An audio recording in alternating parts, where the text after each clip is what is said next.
വർണ്ണക്കൂടാരം ഉദ്ഘാടനം ചെയ്തു.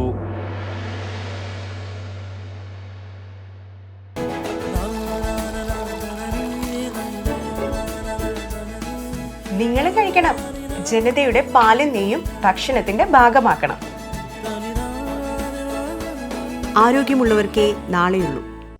കേരള സർക്കാർ പൊതുവിദ്യാഭ്യാസ വകുപ്പ് സമഗ്ര ശിക്ഷ കേരളയുമായി സഹകരിച്ച് സ്റ്റാർ പദ്ധതിയിൽ ഉൾപ്പെടുത്തി ചെറുവത്തൂർ സബ് ജില്ലയിലെ ഗവൺമെന്റ് LP സ്കൂൾ കൂലേരിയിൽ നിർമ്മിച്ച വർണ്ണക്കൂടാരത്തിന്റെ ഉദ്ഘാടനം തൃക്കരിപ്പൂർ MLA M രാജഗോപാലൻ നിർവഹിച്ചു.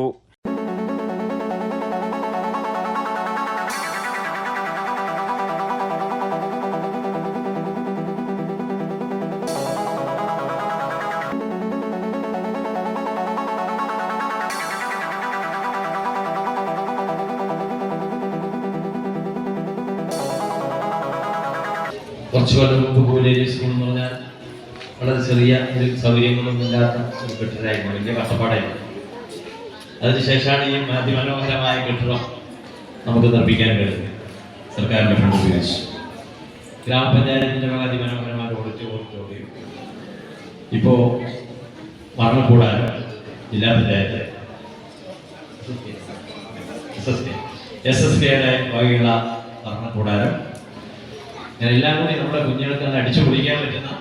തൃക്കരിപ്പൂർ ഗ്രാമപഞ്ചായത്ത് പ്രസിഡന്റ് സാജിദ സഫറുല്ലയുടെ അധ്യക്ഷതയിൽ നടന്ന ഉദ്ഘാടന ചടങ്ങിൽ കാസർഗോഡ് ജില്ലാ പഞ്ചായത്ത് ആരോഗ്യ വിദ്യാഭ്യാസ standing committee chairman M Manu മുഖ്യാതിഥിയായി.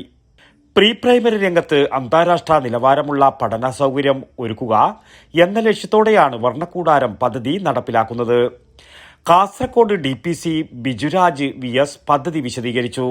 മുൻ ഇന്ത്യൻ ഫുട്ബോളർ മുഹമ്മദ് റാഫി, തൃക്കരിപ്പൂർ ഗ്രാമപഞ്ചായത്ത് ആരോഗ്യ വിദ്യാഭ്യാസ standing committee chairperson Prasanna MK, Nileshwaram block panchayat member Shahina MTP, Thrikaripur ഗ്രാമപഞ്ചായത്ത് മെമ്പർ ഫായിസ് ബീരിച്ചേരി, ചെറുവത്തൂർ ഉപജില്ലാ വിദ്യാഭ്യാസ officer Rameshan Punnathiriyan, Cheruvathur BPC Subrahmanyan VV, school headmaster Ashokan Madayambath, SMC chairman Abdul Jabbar Poroppad, MPTA president Marjana Parveen, senior assistant Hemavathi AV തുടങ്ങിയവർ സംബന്ധിച്ചു.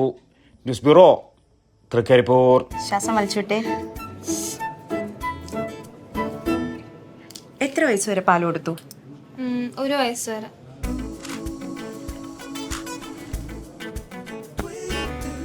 കണ്ടില്ലേ, ഇപ്പോഴത്തെ കുട്ടികളുടെ IQ ലെവൽ വളരെ ഹൈ ആണ്.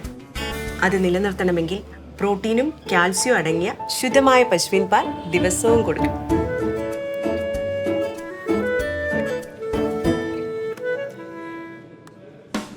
ഇപ്പൊ ജനതാ പാൽ എല്ലായിടത്തും ഉണ്ടല്ലോ.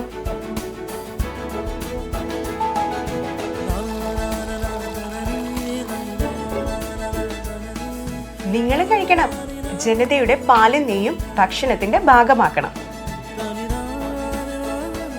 ആരോഗ്യമുള്ളവർക്കേ നാളെയുള്ളൂ.